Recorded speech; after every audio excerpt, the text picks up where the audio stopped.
श्रीमद् भागवत गीता कर्म को प्रधान मानती है और यह सत्य है कि संसार में कर्म ही सब कुछ है। कर्म में ही आपका जीवन है। कर्म के कुछ सिद्धांत है जिनका पालन करने से आपके जीवन को दिशा मिलती है। हर सभ्यता और समाज में समय के अनुसार कर्म के छोटे बड़े और अच्छे बुरे की परिभाषा तय की जाती है। आपकी सोच आपके कर्म की पहली सीढ़ी होती है। संसार का हर मनुष्य सदा सर्वदा कर्म में ही लीन होता है तथा तदनुसार उसे उसका फल भी मिलता रहता है। कर्मों की गति बड़ी गहन होती है। प्रत्येक कार्य के फलदायी होने के लिए ईश्वर ने पहले ही समय निर्धारित कर दिया है। समय से पहले या पीछे कोई फल प्राप्त नहीं होगा। ईश्वर की सृष्टि का हर नियम इतना गहरा है कि हर प्राणी उसे समझ या जान नहीं सकता। आज हम जो कर्म कर रहे हैं वे परिपक्व हो जाते हैं और हमारे भाग्य का निर्माण उन्हीं से होता है। यह सर्वविदित है कि जो प्रकृति के नियमों का पालन करता है वह परमात्मा के करीब माना जाता है। यदि परमात्मा भी मनुष्य के रूप में अवतरित होते हैं तो उन्हें भी उन सारे नियमों का पालन करना पड़ता है जो सामान्य मनुष्य के लिए है।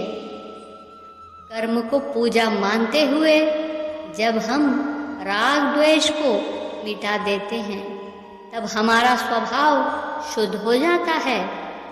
तब हमें पूरा विश्व एक परिवार दिखने लगता है। इस समय हमारा हर कर्म समाज के हित में ही होता है। श्रीमद् भागवत गीता कहती है कि कर्म किए बगैर हम एक क्षण भी नहीं रह सकते। कर्म हमारे अधीन है, उसका फल नहीं। महापुरुष और ज्ञानी जन हमेशा से कहते रहे हैं कि अच्छे कर्मों को करने और बुरे कर्मों का परित्याग करने में ही हमारी भलाई है। प्रभु के नियमों में एक यह है कि हमारे कर्मों, विचार और भावना के अनुसार हमें सुख या दुख मिलेगा और हमें यह सुख दुख स्वयं ही भुगतना पड़ेगा। अपना किया हुआ जो भी कुछ शुभ अशुभ कर्म है वे अवश्य ही भोगना पड़ता है। बिना भोगे तो सैकड़ों करोड़ों कल्पों के गुजरने पर भी कर्म नहीं टल सकता। यह बात और है कि किस कर्म का फल कब मिलता है ये कोई नहीं जानता। धन दौलत, खुशियाँ, सफलताएं, सुखी परिवार हमारे कर्मों का फल है और पीड़ा, दुख, बीमारियां, आफत, दुखी परिवार, रोना हमारे ही बुरे कर्मों का फल है। भूतकाल में हमने जो किया था उसका फल हमें अब मिल रहा है। भूतकाल में हम जो भोग चुके हैं या हो सकता है इस जन्म में भोगेंगे।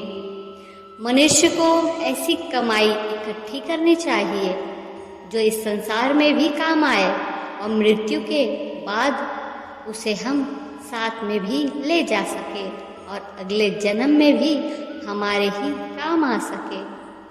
याद रखो कि संसार की किसी भी वस्तु से मनुष्य का स्थायी संबंध नहीं है। सभी जानते हैं कि हम खाली हाथ नग्न इस संसार में आए और खाली हाथ ही जाना पड़ेगा।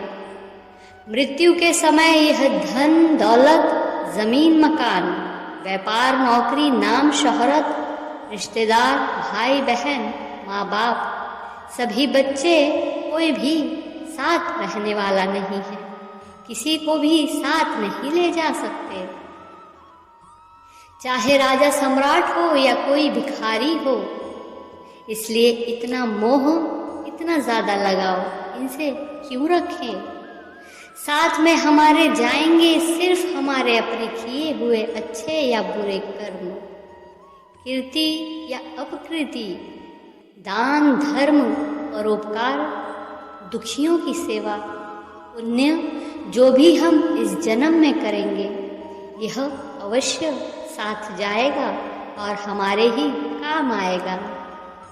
जो हमें बुरा लगता है यह दूसरों को कभी मत दो, जैसे कि कड़वी बातें, गाली गुस्सा, बेइज्जती, असम्मान, अपमान, गला सड़ा खाना इत्यादि। जो चीज़ें हमें अच्छी लगती हैं वह दूसरों को, ज़रूरतमंद को बिना मांगे ही दे दो, जैसे कि मीठी बातें, सद्व्यवहार, सम्मान, खाने पीने के अच्छे अच्छे बढ़िया सामान दोनों हाथों से बांटो, परोपकार करो, दान धर्म करो, यही आपके साथ रहेगा।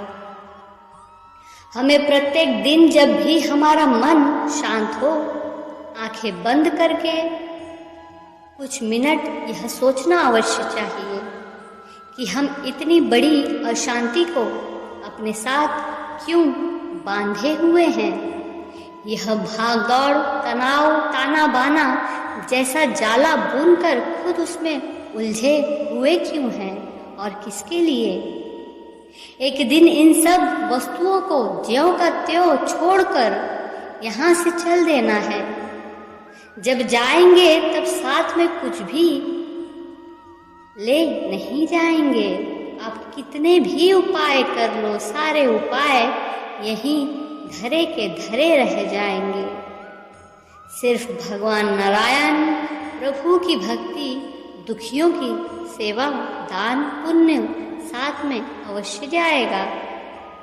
साथ में जो जाएगा वही तो अपना हुआ।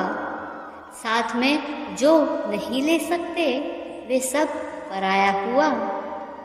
जीते जी उन पराई वस्तुओं से मोह क्यों रखें, जब आप जानते ही हैं कि कुछ भी नहीं ले जा पाएंगे, तो फिर अशांति छीना झपटी क्यों, किसके लिए।